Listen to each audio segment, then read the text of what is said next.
Welcome to AuDHD for Grownups F Them Fish with me, Callie Elward-Barrett, and my always effervescent co-host, Miss Jayne. That's actually Master Jayne Gurton. I don't know how many times I have to go through this with you. I'm so sorry. What is wrong with me? It's very easy and very straightforward, and somehow I manage to not get it right every time. Master Jayne, I do appreciate your tolerance and forbearance with me. Oh my goodness.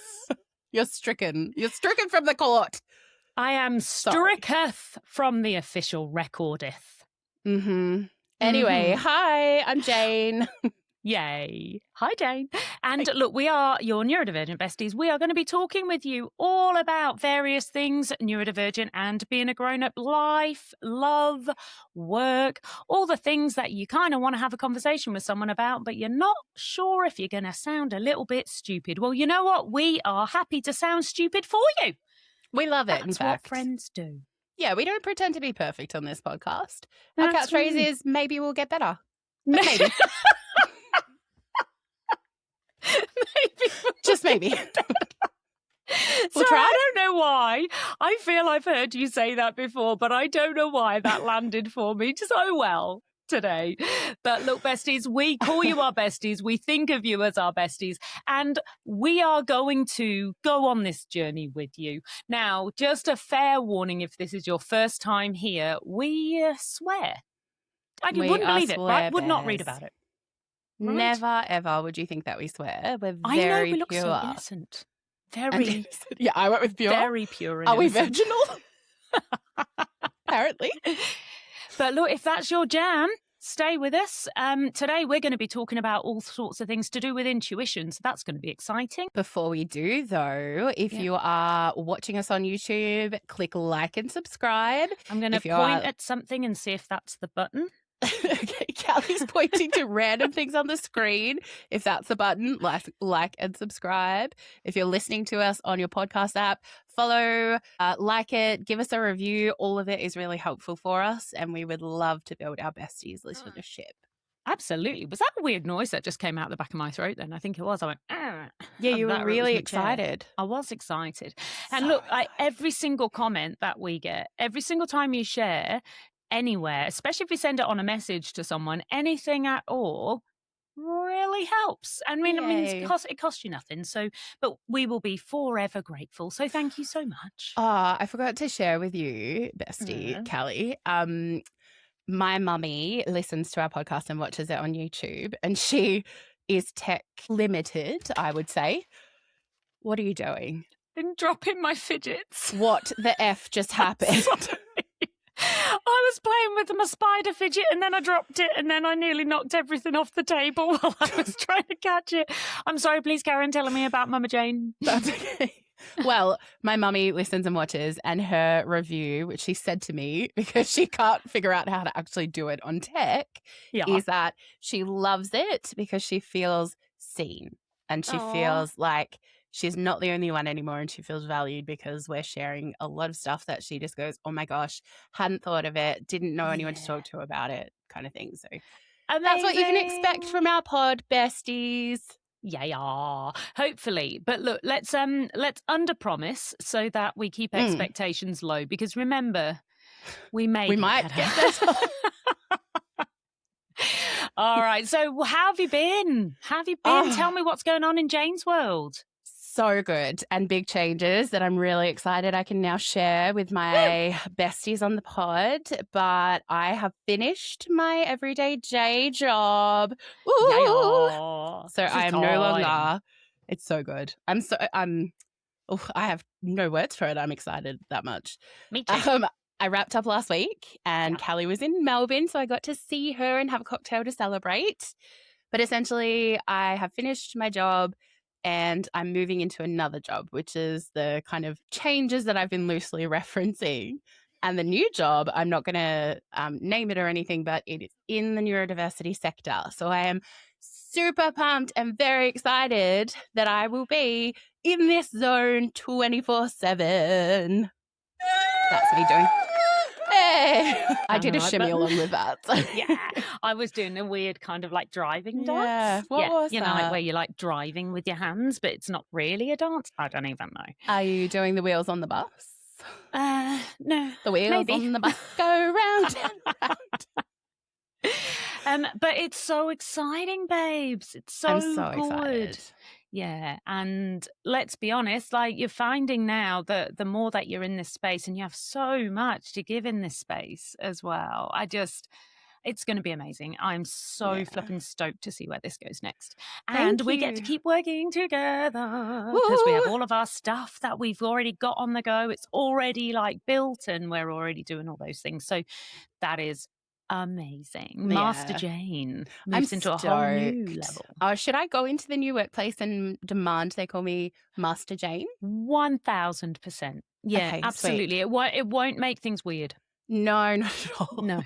My new team, I'll be like, excuse me, don't refer to me by my first name. Do you have, actually, can I just say, side quest, for a wedding present to Jonathan, DJ Beach, they bought us tiny plots of land in Scotland so that we would be Lord Jonathan Beaumont and then Lady Jayne. And it was in my new married name. And that was like on our wedding dinner. I gave him these like certificates that we are Lord and Lady. So you may address me as Lady Jayne, which I know is a hair product brand and I hate that, or Master Jayne. I'll accept either. Well, I'd like to keep you as Master Jayne if that's okay, but I also feel we may be neighbours in Scotland because I also have one of those in Scotland. Oh my God, of course. My mum bought it for me years ago. Yay! We have our regal plots of land together. We're basically landed gentry.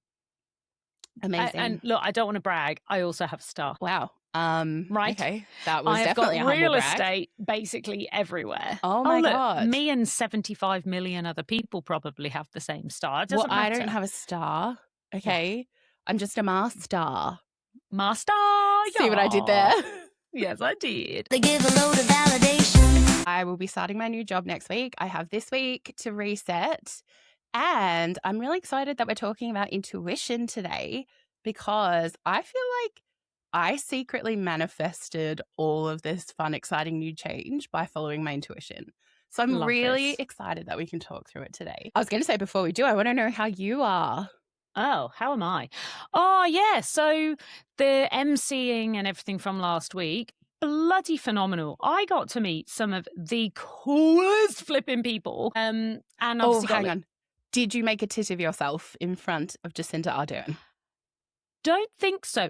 Although, here's a thing. So her Dame Jacinda Ardern was like she gave the most incredible, like she's so down to earth and exceptional. But she gave the most incredible keynote speech, right? And then she did this really cool fireside chat, right? But she's very giving. And I find that at these Women Unlimited at school, but at the things that whenever I do these women in leadership things and we get some of these incredible speakers come in, they're always so generous with their time. Like we put people up on this pedestal where we're like, oh my goodness, they're so amazing. They must just be not super normal or human people.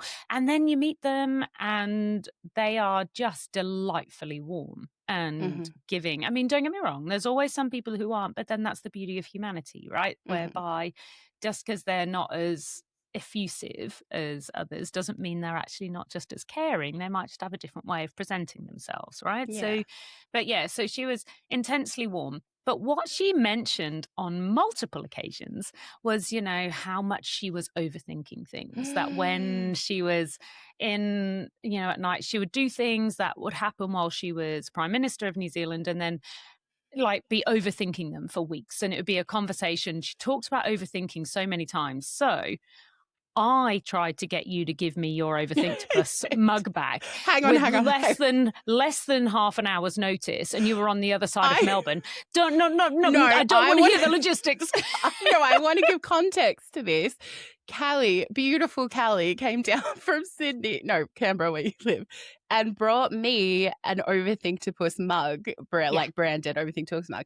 And I was so excited. I was like, oh my gosh, I love this so much. Like on Wednesday night. And then Thursday, I get a call from Callie while I'm in a work meeting. And then a message saying, hey, any chance you can bring that mug back? I want to give it to Jacinda Ardern. And I was like, wow, you gave it to me. How offensive. I was going to get you another one. It doesn't matter. I was like, oh, okay. Jacinda Ardern's taken over as the bestie. I get it. But I couldn't be there. And I feel really bad that Jacinda didn't get an Overthinktopus mug. But what I did do, you'll be pleased to hear, is tell her she was an Overthinktopus without giving her anything visual or otherwise to relate that to. So I don't know. Did I make a tit of myself? If I did, she was very gracious. I literally grabbed her on the way out and I said, thank you. Oh, and I have, look. Physically grabbed her? Oh, you've got the book. You've got Jacinda Ardern's A Different Kind of Power, a memoir. I've read it. Excellent. I'm very excited. Did she sign it? She hasn't signed it, no. Like I didn't do that. I could have. Some people did, because I got a photo with her as well. But like, as she was walking past, I was like, "Oh, thank you so much. That was fabulous." And I said, "Oh, I don't know. I know you mentioned overthinking a lot, and I'm going to. You're basically an overthinktopus." And she was just like, "A what now?" And I said, it's basically an octopus that thinks too much wearing noise-cancelling headphones. It's an overthinktopus. That's you. And I'm going to send you a cup. Look, I almost ran up to my hotel room and got my sweaty overthinktopus T-shirt that I'd worn to fly in the day before. That wouldn't have been weird. Probably would have been a little titch too far. Even I realised that was probably the line. Are you saying Jacinda Ardern doesn't listen to our podcast? Apparently and doesn't know what an overthinktopus is? Right? Wow. I don't know. I know. Wow. I know. I think she probably she just didn't want it. She was just in awe of she was meeting pretending. me. Yeah. I think that's what She's it was. got a parasocial relationship with you and she needed to keep it that way. Yeah. It was definitely that way around. Yes. That makes sense. Yeah. But yeah, so I then immediately messaged Tech Guy and I was like, find a way for how we can send stuff to Dame Jacinda Ardern, because that's what I want to do. So yeah. Did he actually do it? Oh, not yet. Oh my God. I don't think he has any intention of it either. Don't think he has any intention. Does he not know how much she's our bestie? Right. But yeah, look, I met some other really cool people. I had a massive fangirl moment with Sarah Walsh, actually, from the Matildas. So, yes, I got to interview her. If anybody's interested, there will actually be footage of this up on my LinkedIn. So you can find me on LinkedIn. It's just under my name, Callie Elward-Barrett. But and we have a link in the show notes, I think. But you can find it there. She's amazing. Dead set. Like had 70 caps for the Matilda. And anyway, phenomenal.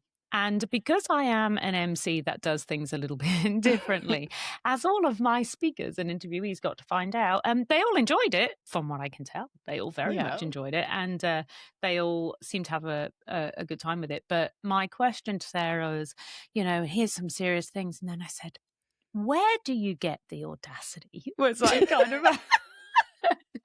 And she is your fangirl moment. You just accuse her of the audacity. I was like, where do you get the audacity? Because she's just, she's phenomenal, What was her response? You gotta have. She kind of had a little bit of a chuckle, and then said, "Well, that this is I've grown up and doing the tough things and really, if not me, then who?" type of thing. Yeah, she was fabulous. So I had a great time. Yeah, let's get her on the pod. Amazing. I want some of that audacity here. So the Tillies are what we call our women's soccer football. Foot and ball football. Anyway, all right. Our Australian women's soccer team are called the Matildas, and they are phenomenal, right? But I've followed them since pretty much emigrating in 2005. So, 2010 they won their first silverware. So for an international cup in the Asian Cup.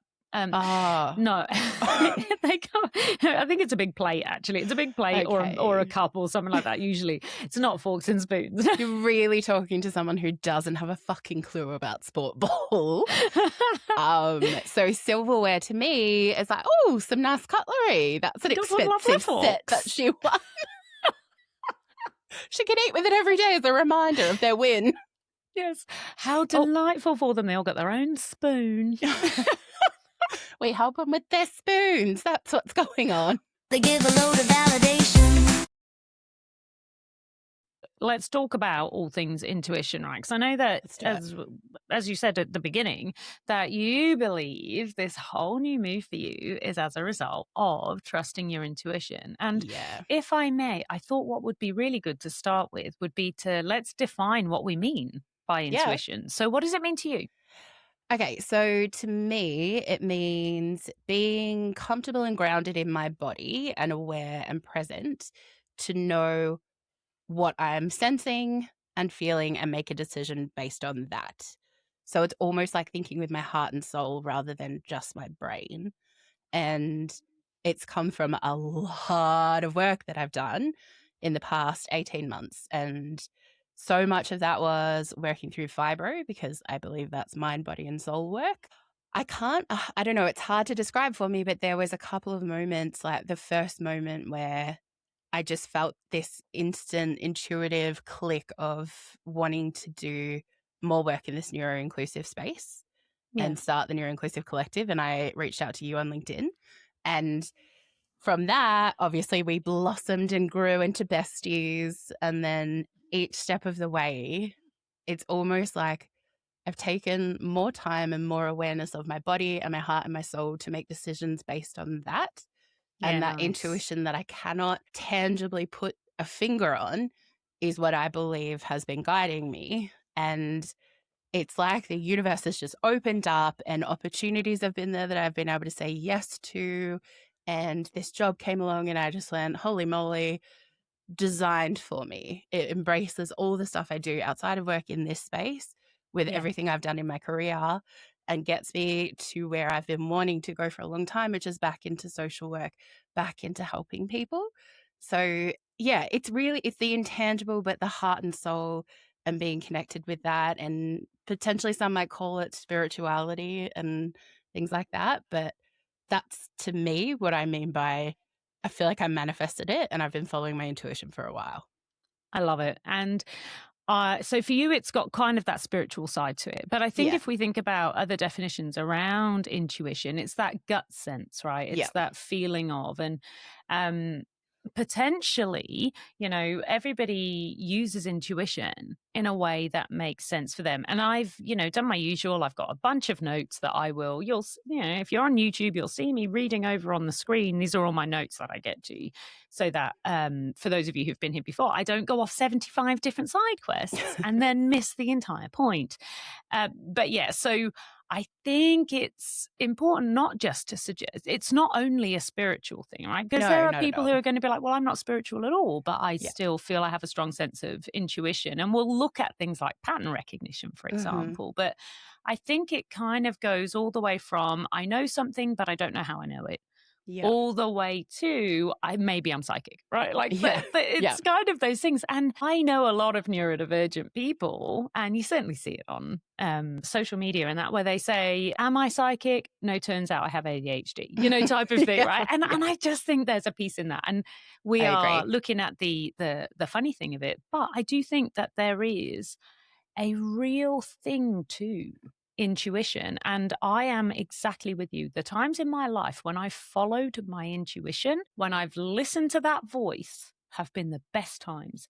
The times when I've tried to do what I think I should do, as opposed to listen to that intuition, or where I've come from a place of almost fear of actually I'm worried if I step away from the secure thing, if I do, if I don't keep trying harder, I've got to grow up at some point. I've got to just, or I will hurt someone if I do what I think I should because my intuition's telling me, or So those are times that I think have been, the least aligned with myself and the least enjoyable, probably, and the things where things have gone wrong more than anything else. But if we think about intuition, it's I can see what this person's about to do, or I can see where this is heading. My body knew before my brain did. Like all of these sorts of things, I think, go into intuition. Yeah. And I feel like there is an inner peace that comes from following that intuition that I have never felt before. That now that I feel like I'm more authentically me by listening to that inner voice. And it's nothing to do with unmasking, because obviously we need to strategically mask at times. It's nothing to do with learning about my true AuDHD nature or anything like that. For me, the authenticity has come from listening to my intuition, which was there long before I started any of this like mind, body, soul work with fibro, but I just didn't feel aligned to it. So and look, I went looking for neuroscience, right? Because I was like, let's have a look into the neuroscience of it. Let's find out exactly what it is that sits in there around intuition. And I'm super excited to hear the neuroscience of this. And for a second there, I thought you were going to say, it's been debunked. Intuition is crap. But well, look, I actually reckon there probably are things that have debunked intuition and said, no, it's X, Y, Z, right? But I think the beautiful thing about the brain is that we actually don't know everything. But in the neuroscience space at the moment is, as I say, there's not really one single intuition system, but there are multiple things that can go towards that sense of intuition. And they are things like implicit learning, previous experiences, pattern matching, bodily signals, so reading, the body language and things, emotional learning, predictive processing, and automatic cognition. So these are the things that I kind of pulled out of when going through the research. I've gone, these are the things that make sense. And again, I'm not a neuroscientist, but what? You're not?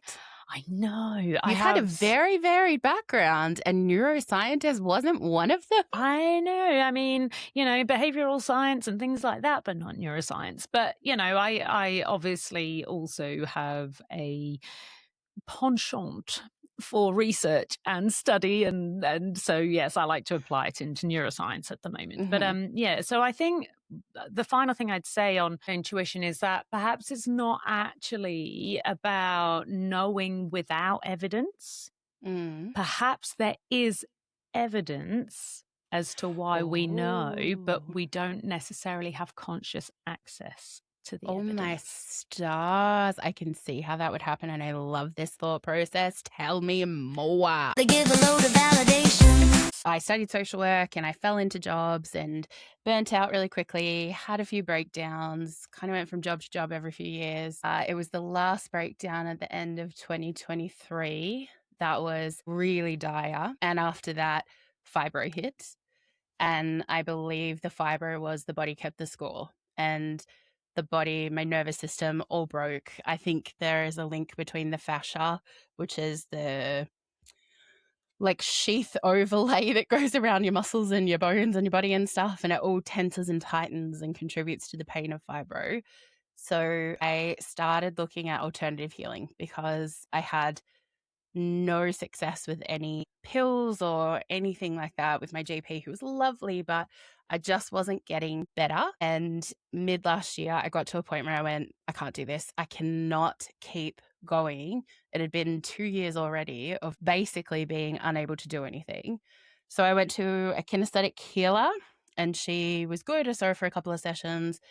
Then I went to a market and met a woman there who does intuitive massage, and she changed my freaking life, if I'm honest. She was the one that she just does gentle massage and feels your body and kind of channels, I don't know what she calls it, but she channels spirits or something. And she would feel my body and what was sore and kind of go harder or lower or whatever to make sure that my fibro was okay and healing. But she would also give me suggestions or messages on what she was hearing or feeling intuitively to help me figure out my next steps. And there was one day where she said to me, write down everything that you hate about this job or that you hated about your last jobs, figure out what you don't like, and then go from there. And it was that list that made me realize I really wanted to be in the neurodiversity space after I did my master's. And it's just kind of that snowball thing where she would say these little tiny things to me that she was picking up or had intuitively felt. And from there, I see her very regularly now. And she just kind of has helped me along the way to almost channel and align my chakras and things. I will never remember all the chakras or any of the things. I'm very bad at memory. It's like every time I see her, it's a brand new session and she could say the same thing to me and I wouldn't know. But she has just kind of helped me process some things that were stored up in my body She would just suggest, sit in the discomfort, write a letter to yourself, come up with your affirmations that are really personal to your past things, all that kind of stuff. And then collectively, it's all built to just being more aware of my body, more aware of what my heart and my soul are telling me, and what makes my physiological body calm compared to when my brain is making decisions out of fear. I feel it in my body. My body was in a constantly protective state. And now for my heart and soul to be happy, it keeps my body looser and happier. So it's almost like I needed it to figure out, like I was storing so much tension and stuff, and I wasn't listening to my body and just making decisions based on what I thought I needed to do to like climb a corporate ladder or be the right citizen or whatever that was. Gosh, that's a wake-up call for everybody there, actually, I think. Maybe. But They give a load of validation. Just for those people who went abso-fucking-lutely not when they heard you start talking about spirits and stuff like that, right? I want to be clear that we're not saying that that's everything that intuition is. Like we've said, there are all different types of things. So stick around, team, because it may be that you're there going, nah, this is just not for me. It's too woo. That's cool, because I'm going to talk later. And I'm going to probably come to something different. But I think the beauty of neurodiversity, not neurodivergence, the beauty of neurodiversity and the thing that we all get from it is that celebration of the fact that we're all so different. And you know what it is? Some people, you have religion as a thing that helps them get through tough times, or they may feel that they're getting messages from whoever it is, whatever it is they believe in. Some people have a spiritual side. Some people have a very non-spiritual, non-religious, hard science side. And it all is... It is all valid, right? Like it is all, as long as it's a personal thing that you're then seeing as it's a you thing, not putting it onto everyone else and saying everybody needs to experience things in 100%. exactly the same way. Yeah. It is actually the beauty of it. We all get to get comfort and peace in the way that suits us best. And just to clarify, I'm not out here wooing up every day. Like, no, this is my beautiful masseuse who is the woo-woo goddess, and I call her a wizard. I would say I'm a healthy skeptic. Well, and also it has bloody worked for you. It has. Yeah. Right. Even just to give me perspective outside myself and to work on my own things that have held me back and things that are causing my body to be in that reactive state, to kind of break that shell open and be more aware of my intuition, which doesn't come from anything but myself. And what you were saying before makes total sense about where those decisions are being made subconsciously in split seconds. Yeah. I can see how all of those things factor into my intuition, and that's nothing to do with spirits or guides or whatever.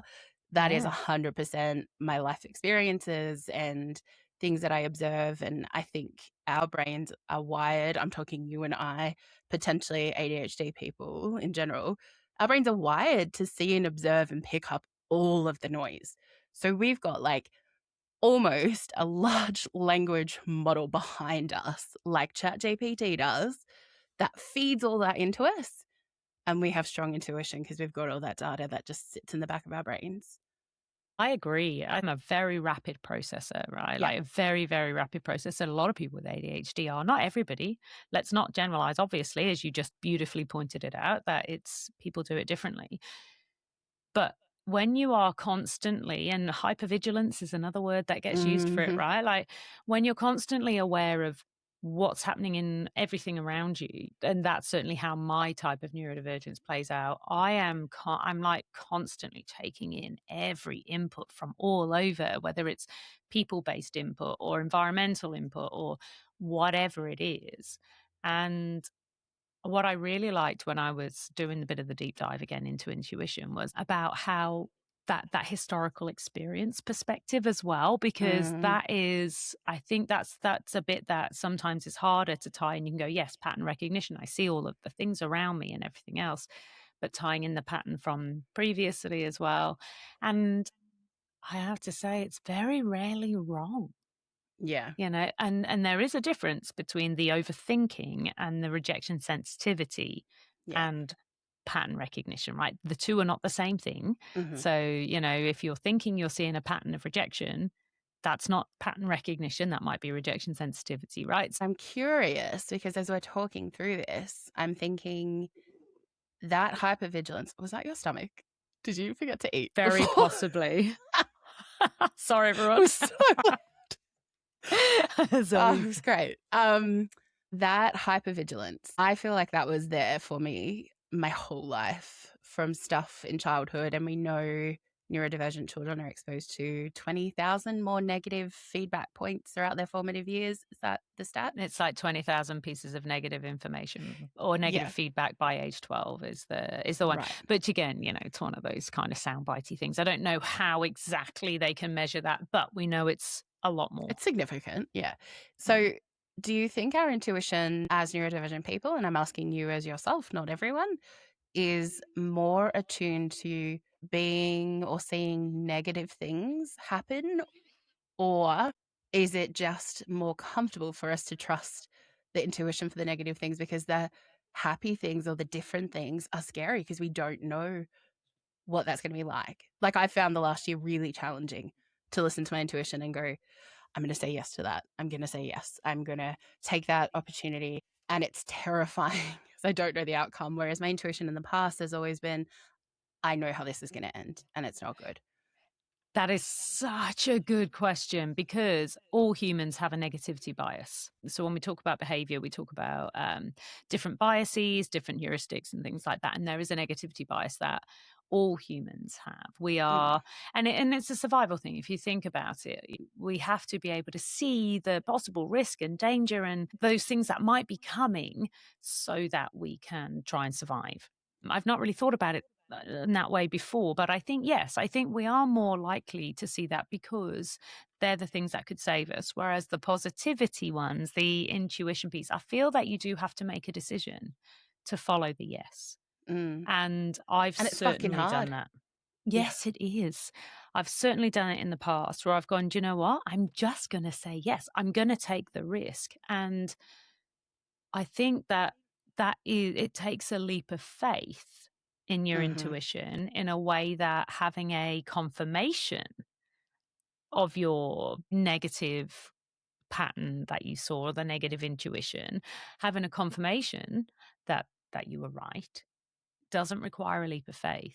It's just confirming what you already thought, right? If we're going to be naturally more risk averse and go, right, well, I think this is happening, so I'm gonna take this action. I'm gonna trust that this may go wrong. So therefore, you're avoiding something rather than moving to something. So you're moving away from something rather than moving towards something. And moving towards is a much more deliberate action than an evasion. Terrifying.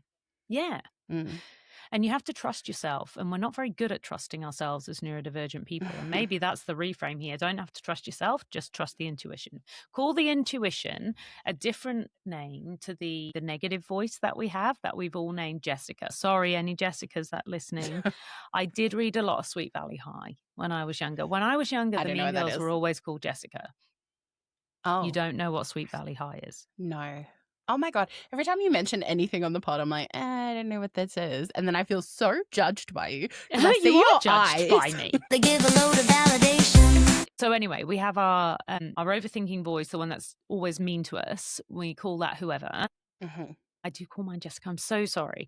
But I'm like, oh my God, shut up, Jessica. But instead, we get to call our intuition something good, a different name. And then every time the intuition's speaking, you can be like, actually, thanks, Kevin. I appreciate you raising that. Kevin? What? My intuition told me to call it Kevin. That's Kevin all I'm saying. is your intuition's name. Yeah. All right. Mine's Arabella. Arabella. Pretty. Yeah. Okay. Yeah. All right. So where were we? Forgotten. Hit me with some stats, hit me with some info, hit me with some deep dive stuff. Okay, well, there's a few different models that have looked into different things around, for example, enhanced pattern recognition, right? So there is the enhanced perceptual functioning model, which proposes, I know, right, that autistic perception can give relatively greater weight, and going through my notes, to detailed lower level perceptual information. So it's basically, they've looked at, can you codify different pattern recognition types of things? Can you actually see if they can be tangible? Is there any evidence for all of these things where autistic and ADHD is. And they did look at autism in this one specifically. So can this be supported with evidence? And importantly, they did say, look, there is no evidence that says all autistic people are always better at pattern recognition. So I think it's really important that we don't have that, right? Yeah. But I think we also know, and hopefully our besties are more than aware, that nothing's ever one size fits all. Nothing is ever every single neurodivergent person will blah. It's always, if you met one neurodivergent person, you met one neurodivergent person. You get to pick up the bits that work for you and that resonate, and then put down the bits that absolutely bloody don't. All right. For me, when I think about this for pattern recognition and where this, I think, plays into intuition is often around interpersonal relationships. So I can tell if somebody's tone changes, and I don't mean pitch, I don't mean their voice gets higher or lower, which is what I used to think it meant. But like it goes from really warm to slightly less warm, a little bit cool or whatever. Their eye movements change, the breathing patterns change, the way they hold their body is different. Those 1%ers. And I think this plays into what you're talking about around the negative intuition, where you're like, intuition is this person's not on board, they're off or me, they're, it could be things like certain linguistic phrases that happen when the pattern recognition from previously and that previous experience comes in, where you're like, oh, okay, well, previously when I've heard those particular words in that particular order, it's meant everything's going to shit, or like it's meant that it's meant that these different things are going to happen, and sometimes it's subconscious that we're thinking that, or similarly where the facts don't quite match, or there's a sequence of events, and we can be like, might have been a slightly different context, but when I saw those sequence of events happen before, this was kind of the outcome. And so I think they can all happen at a really subliminal level, even, some of it happens consciously, but some of it can be at a subliminal level. And if it is at that subliminal level, I think that's what then makes us go, there's something not right here, and that is intuition in a way, or potentially one form of intuition. Something not quite right here. The vibe has changed. The room has changed. The vibe's off.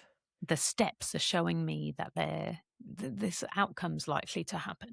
What were you going to say? I feel like this is like maybe potentially logical intuition or brain intuition. I feel like that's what this describes for me, where this is exactly what I see in my life where I've been at work, for example, and they'll say something and I will just go, oh shit, we're going to have a restructure, or shit, this means the end of blah, blah, blah, or whatever, where I can see it to the point where people go, who have you been talking to? Who's your inside source? And I'll just go, I haven't talked to anybody, but I can just see it. I know what's happening. Yeah. I know it's coming. And have you always been like, how are you not seeing this? Like you've been through the same previous things. You saw it last time. Yeah. Or just because you haven't been here long doesn't mean you've never seen it anywhere else. Like, it's almost like I get really frustrated when people think that their sector or their focus or whatever is the only thing, and it's so different, because I walk in and go, everything's the same. Like, right. It's the same everywhere. That's why I love crossing sectors. I love bringing information from one thing into something entirely unrelated. And then I'm like, why didn't anybody else think to do that? Yeah. But it also makes me negative, because I'm then the negative one who keeps going, oh, fuck, well, it's going to be the same again. You see, yes, but then also that's where I think innovation comes from, because then you go, well, I've done this before, and then if you just pull this little bit in here, it's telling me that we could get a positive outcome. Again, you could call that intuition when there's no hard evidence in that specific context to back it up, right? But I think I hear what you're saying, because I think it's just one form of intuition, right? Like, and I do think that but I think you may not even know that you've received all the information. You don't know that you've had all of these inputs, but they have maybe come in that way. I think you did just describe that. It might, for me, the way I would describe it is start as logical intuition or pattern recognition, but then move to that like inner intuition of innovation to go, I feel like this is the right next step because I've processed all of the data and stuff, and now I feel the way forward. And that, I would say, is like the soul recognition or intuition part. So there's a couple of other bits that might help play into that as well if you're keen. So the next thing that I was looking at, or that I kind of themed up, I guess, was around the fact that brains are prediction machines, right? It's like a predictive processing, right? And that's kind of really pulls in all of those other things that you've forgotten you ever learned or forgotten you ever experienced sometimes. And and then there's always questions around generational memory and things like that, right? Like, so we know different species remember things in their DNA almost, because there's no way that particular species have ever actually experienced a thing. However, as a species, they now do a thing, it's a part of evolution, but there is a whole part that is around memory. It's a really interesting Google search just to go and have a look about interspecies, intergenerational memories, right? Because there is a lot of evidence that shows that this happens. But with predictive processing, your brain is constantly monitoring, right? That's literally one of its jobs, it's like CCTV, constantly going on, constantly monitoring all of the things that happen. When we're connecting that then, and it feels completely unconnected. It almost feels like deja vu. Potentially, this could be an example of deja vu, or the thing that we're then giving more weight to our intuition because our brains are then going, well, here's the prediction for what's going to happen, because that is kind of what our brains are supposed to do. And it's not necessarily predicting the future, but it is probably saying, hey, well, actually, the present is no longer matching the pattern. Does that make sense? Yeah. So it's almost like predicting the probable future. Yeah. And they're like tiny deviations that might be happening that make it go, okay, so not only have we now said that, well, we've got we're seeing all the patterns and we're predicting the future. Our brains are hardwired to do that. So this is what I mean. We're moving out of, it's not just woo here. There is predictive processing. That's what brains do. So our brains have so much input. Yeah. And all of it is equally weighted. Yeah. So we subconsciously are taking in so much information constantly that then puts into this like predictive processing model in our brains. Yeah. And then the third bit. Oh, yes. I love the gut this. feeling. So interoception. Right? If we think about our gut feeling, we know that a lot of neurodivergent people have troubles with interoception, right? But what if the fact that, I said fact there, what if the challenges that some people have with interoception, so things like neurodivergent children often wet the bed later or take longer to stop weeing themselves at school, for example, right? Or not being able to hear our bodily signals telling us we need to go do a wee as an adult, or you need to eat some food or drink some water, right? Interoception is what it's called. What if potentially our interoception is focusing more on these sorts of signals instead of the physical signals? So what if the interoception is actually, say we've got, the core processor for interoception and it's got 100% capacity. Instead of putting, say, 90% of that capacity, I'm making these percentages up to be very clear, 90% of that capacity into our physical bodies and into our physical systems that it needs to understand and make sure we're feeding ourselves and all that type of thing because we're looking after our physical body. And then 10% into these predictive or pattern recognition / intuition. What if it's more, say, 50-50? Or what if it's more that 70% of it is going into, the reading of the room, the reading of the vibe? Because potentially we've been trained to do that because we're so used to not fitting in that we have to constantly be hypervigilant and monitor everything. And if we have to be hypervigilant and monitor everything so that nobody hates us and that we don't then get fucked off out of whatever room we're in and that we, can have success in inverted commas, then wouldn't it make sense for our interoception to then be putting more resources towards doing that as opposed to necessarily our standard or typical, hey, guess what, you need to go and get a drink of water type of I just wonder this is when I was looking at it and it just came and maybe there's more of a rabbit hole I can go down that as this has already been investigated, but I couldn't find anything Yeah, this where is it had. fascinating to me. Man, I can see how that makes a massive difference. And I reckon if I look at just what's happened with me through fibro, that whole journey I've been on, even just with the massage, has like brought me back into my body, Yeah. which means I am able to focus more on actually listening to it. So I Yeah. think maybe my intuition is clearer because I've always had that like processing and all the data and all of that kind of stuff, but never have I been able to connect it to my body and use interoception well. So I can Yeah. see how that would work, and I can see how frustrating it would be for someone who potentially is autistic or ADHD or whatever, who gets all that information then doesn't know how like to connect it to their body and how to listen to that. Yeah, and look, there have been things like, so Damasio's somatic marker hypothesis, right? So have you heard about somatic therapy and things like that, Yeah, right? I'm doing somatic belly dancing stuff. Yes, that's right. So now there's a lot of criticism of the marker hypothesis, right? Like there's a lot of criticism of it, but there should be of any kind of theory or hypothesis or model, right? There should always be criticism of it, because otherwise we all just sit in a pile thinking we've already solved the world and we don't keep continuing to grow, right? So there always should be. But what that proposes is that experiences become associated with physiological/emotional signals, right?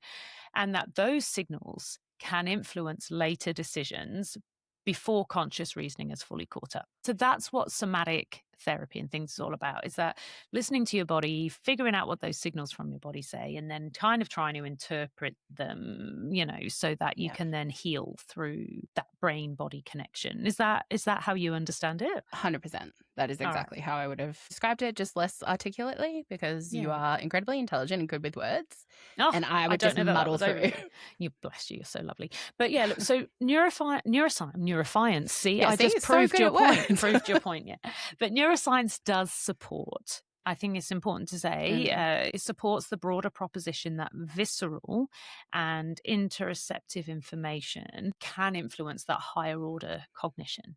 Right. So, and choices. It's really important. So there is support in neuroscience for a connection between between like interoceptive information. It's the best way I can put it. So there are a lot of different things on those internal signals, but your body can react to something, but your verbal brain hasn't yet figured out how to explain it. Yeah. So again, hearing you talk it through is just jogging a million thoughts in my brain. I'm so into this conversation because I reckon it was when I found belly dancing that I even started understanding this, because belly dancing helped me connect that brain body through the somatic movements.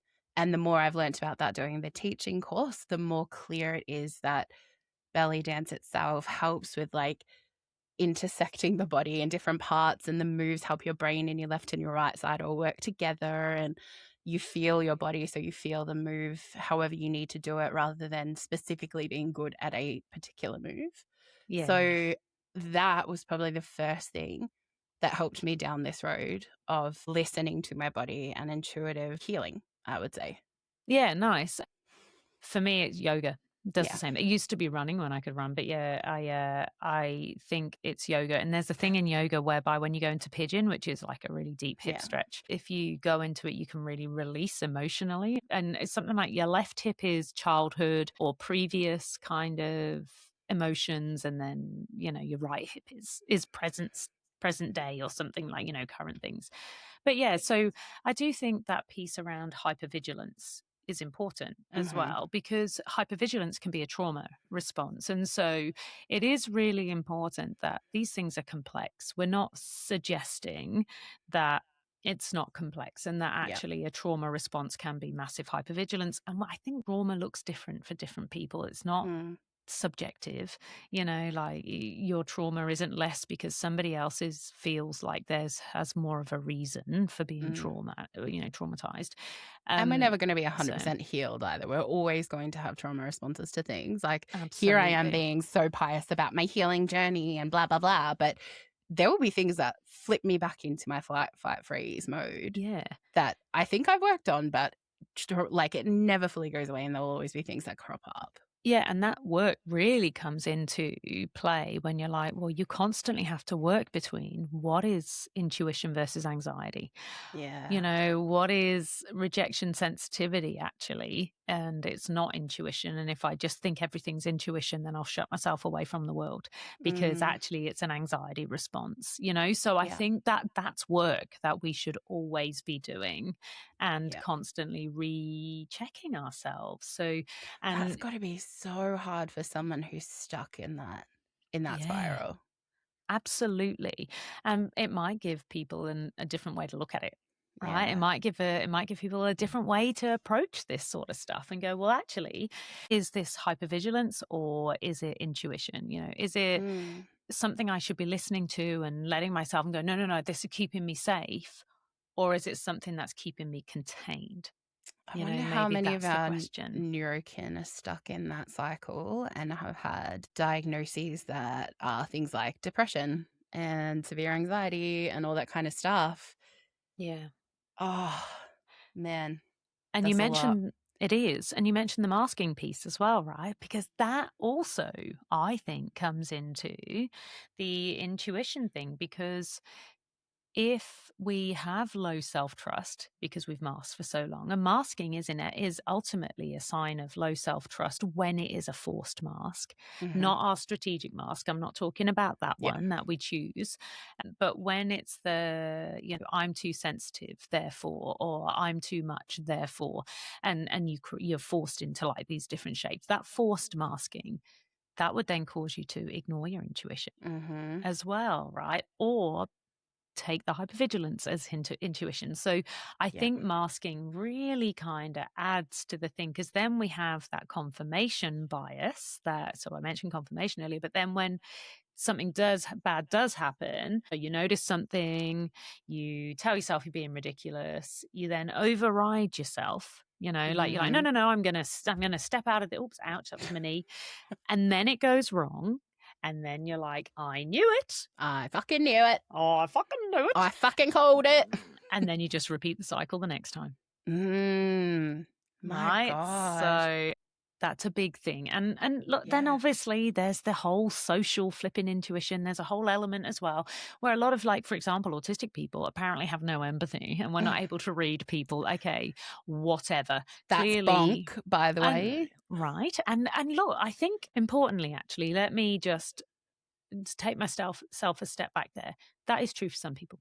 There is a lot of people going, but that's not the same for me. And a lot of female presenting or female AFAB people have a very different experience of autism to male people. And often there's double empathy involved. Isn't there research recently about the empathy side of autism and how it's actually the opposite, where autistic people have so much empathy, but they don't know how to place it or what to do with it. And therefore it appears to be that you don't have empathy because you don't know how to react to it, but you feel it. They give a load of validation. Also, look, we're not we're apologizing. doing that thing now where we're doing that thing where like, I'm wrong. No, I'm wrong. No, I'm wrong. No, No, I'm you wrong. hang up first. No, I'm neurodivergent. No, I'm neurodivergent. No, I'm the one that's always been told I'm wrong and I'm going to fall back into old habits. Yeah, right. Just forgive us a moment, listeners, besties, while we just have a moment here. They give a load of validation. So I do think that there's the piece where we're challenging those stereotypes and the idea about intuition and empathy. I think it all plays into it. I don't know the answer on that one, but I do think it plays into it. And then especially if you have ADHD over the top and as well, then what that brings differently. And, so I think there is a whole heap of stuff around. Yeah. Do you think the empathy piece means we ignore our intuition more? There's been times where I feel so strongly for someone else that I'll go, well, this will be better for them if I do it that way, even though my brain is telling me don't. Like, I will put other people first because I feel so strongly. I think you're right. I actually do think that's a very likely a thing. Yeah. What do you reckon, besties? Because that makes a lot of sense to me. It does to me. Especially if you're ADHD, right? We're rapid processors often or we might rapidly connect that information together. So I think when you've got the empathy, you've got the rapid processing, like you've got the pattern recognition, you've got the metacognition thing that often is happening. We're thinking about what we're thinking about and how we're thinking, and all of those come together, I think, it kind of almost makes the perfect storm for intuition from a brain and nervous system kind of perspective, before you even add anything else in around belief or spirituality or anything else, you know? So yeah. And I also wonder from that social piece, the other note I made for myself, and I'm not going to lie, I made myself a lot of notes that were just questions. Okay, good. This is very philosophical. I love it. I wish I had a university department available to me that I could just be like, right, we need to do research on this, go. Because that's how research works. Exactly. But yeah, so because I do think there's the anthropology piece as well, because I do wonder if intuition as we understand it is actually not intuition as people in other cultures understand it, you know. There's the ancestral piece in some cultures too, which I think is fascinating as well. Is it intuition? Would they call that intuition, or would it be a cultural memory? Right. Circle back. I see what you did there. Thank you so much. Yeah, so the psychic piece. Are we psychic? Look, I am. You said you were a healthy skeptic. I do believe, but I'm a skeptic as well. Yeah, and to be fair, my approach is we don't know enough about the human brain. Almost every week there's a new discovery, right? So how could we possibly claim that we then know all of the things that exist outside of the human brain and the human experience as well? So I am, I don't know what I'd call it, really, probably a healthy skeptic in a way as well, in that I will think critically about any and everything that comes my way, but I'm not going to say something's a definite not, because I feel the arrogance in saying there is nothing bigger than us. What else could possibly exist? I can also see how it's terrifying to someone to go, if I open my mind and consider all these bigger, higher power things. If you're someone who needs control, if you're someone who needs your comfort zone and your routines and stuff, I can definitely see how that would be fucking terrifying. Yeah, and science and medicine are what they used to call magic. So things that we call magic now, who's to say they're not going to then, you know, in the future, they're not going to go, oh, and here's this new law of blah. That means that it's now a scientific explanation. But if you think things like, so I got a little list of things I made that people would have previously potentially called being psychic, right? So that really extraordinarily fast pattern recognition, the noticing tiny discrepancies, physiological threat detection, implicit learning, sensory sensitivity, social monitoring, associative cognition, confirmation bias, coincidence, and predictive processing and memory, right? So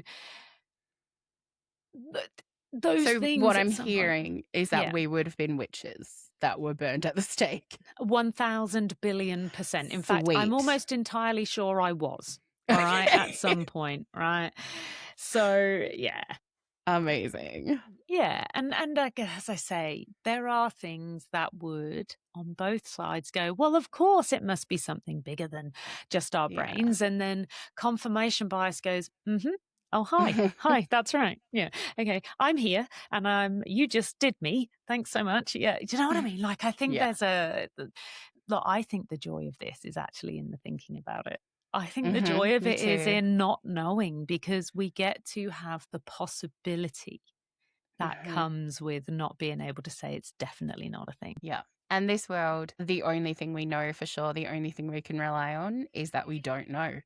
Change is the only certainty, which again, I can see how that would be fucking terrifying for some people. But change is the only constant. So I have found it so much better to listen more to my intuition. I will live and die by my intuitive masseuse. I love her to fucking death. If you weren't so far away, there is not a possibility I would not have already gone to see her as well. Yeah.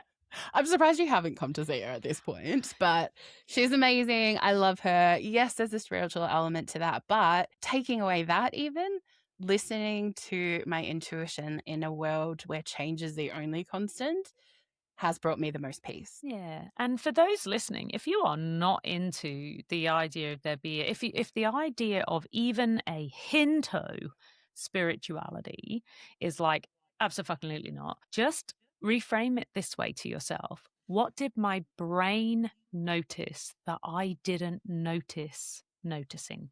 You're welcome. Yeah. Because you can just be, see, I had 3 notices in there. I don't even know. Yeah. I just I loved thought, it. I was like, this is, what did your brain notice that you didn't notice noticing? You're welcome again. As you were saying it, you looked so confident that it was going to be like the line that we pitched the whole thing on. And then you were like blank. And I was just like, well, fuck. Okay, I'm going to say it again just in case. Just in case it didn't land, let me say notice 48 more times. Look, you're right, if you don't want to believe in a higher thing or an external thing, believe in your own brain a little bit more. I know you've been taught your whole life not to, but here's some permission. Just believe in it a little bit more. But find a way to connect it to your body.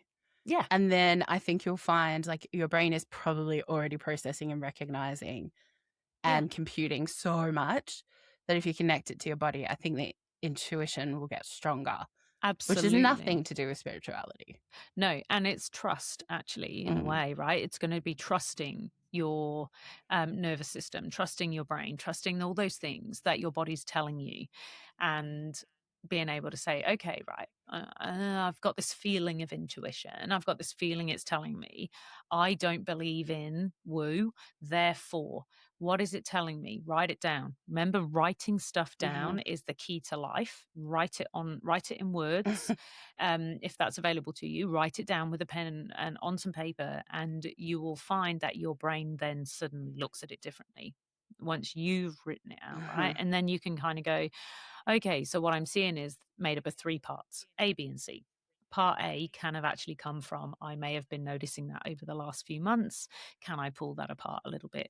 Part B might be something in my sensory environment is triggering me. And part C might be a linguistic piece that is repeating itself. Okay, cool. So if I can pull that apart, I can now trust each piece of that.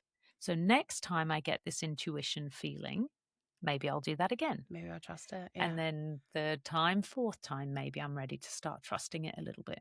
The only thing I would add is find your medium, because I found that actually drawing what I was thinking or feeling or whatever helped me more than writing it down. I'd only write a few words and then draw whatever was in my brain or mind. And that worked for me. So find your medium, find what works for you guys, but find a way to get what's happening in your brain translating with what's your body telling you, and then that's your intuition.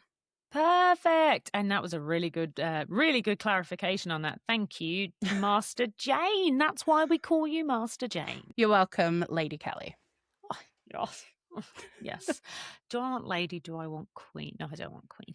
You don't have enough land in Scotland to be queen. They give a load of validation. We should probably leave it there. I feel like we've been talking for a long time, and we could talk for a really long time about this because we love this chat. So if anybody has any questions, anything to add to the conversation, please reach out to us at fthemfish@gmail.com. We would love to continue this discussion with you further. If you have any suggestions on topics to add or anything we can talk about in the future, hit us up. That would be great. And look, I actually have a whole vault of, I'm calling them my shame files, right? Because I recorded a number of episodes with a few people before we came back online with the new season of AuDHD for Grownups. And I have never released them because I did the thing where I was like, oh my gosh, now I've left it too long. And I have a lot of shame about them. So I'm going to call it the shame series. I might just release them as additional episodes, or, you know, and people can let me know what they think. But I think there's about 5 or 6 in the non-shame files though, because we don't want to shame you for it. We totally understand. I could. Let me see if I can get that reframe happening. But yeah, so I mean, we've got all sorts of things in there. I've spoken to some of the most incredible people and heard their stories, their experiences, and then I never released them. So I am going to do better. This is me making a commitment. I'm going to put my big girl pants on and actually just get them done, get them out, and be like, you know what, the people will forgive. The people will forgive. Let's maybe put a caveat. We might get better. Let's not say we're definitely going to. Oh, yeah, Let's say good we point. might. Yeah, we may. Get better. We might release them. That's a really good point. That is actually a bloody good point. And on that note, I've loved talking to you again today. Thank you so much. Thank you. I love seeing the diva den. We're going to redecorate. I'm thinking I'm going to bedazzle some stuff on my velvet curtains. I don't know. If anyone has any suggestions, let me know. 'Cause at the moment, I don't appreciate this little weird coat hanger-like mark in my curtains. Yeah. But also, the blue wall here is a lot, right? Like you're here in the nook. So both ends, we're going to do the nook and the diva den. So send us your ideas to fthemfish@gmail.com, along with all the other stuff. Remember what Master Jayne said right at the very beginning. Hit that follow button wherever it is on your screen. It means the world to us. So thank you all so bloody much, and we will see you next week. Thanks for listening, besties.